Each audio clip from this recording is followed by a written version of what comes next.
Hi there, and welcome back again to our conversation about the 5 pillars of success.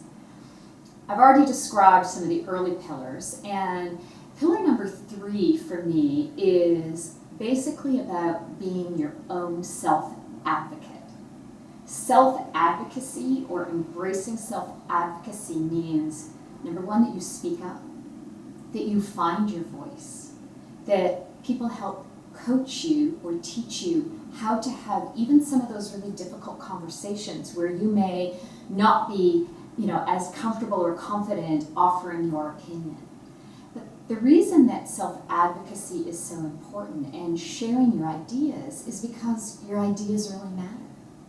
All too often, even in your clinics, sometimes we walk away from a patient and we haven't really fully expressed what we were trying to say.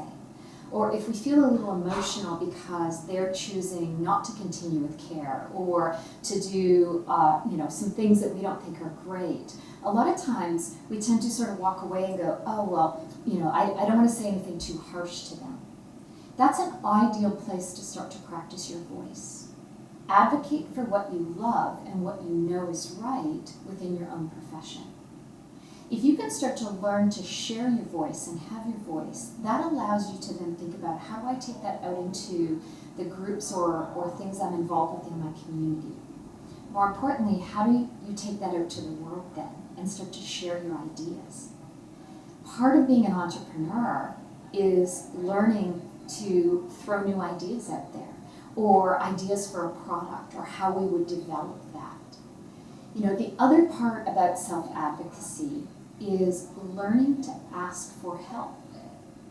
A lot of times as women, I know personally, and why this is a pillar for me, is that I could just get a lot of things done and tended to make that look fairly easy, even though a lot of times on the inside it wasn't easy. But there were so many times that I just didn't know how to ask for help. So I want you to understand that learning about your voice or finding your voice, you can do it in little simple ways so that then you can also learn in the tougher situations to ask people for help, like your significant others, like other people that are involved in projects that we're working on.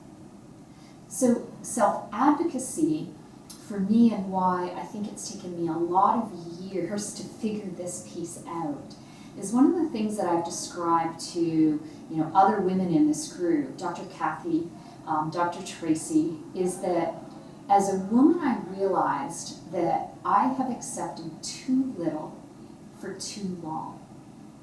That was within my own profession, that was within my community, and again, I've been coached for years and I still recognize that I have a lot to learn in this area.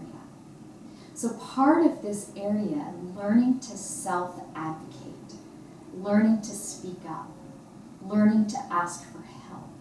This is a really important foundational pillar, and why I call it the 3rd pillar of these 5 pillars of success.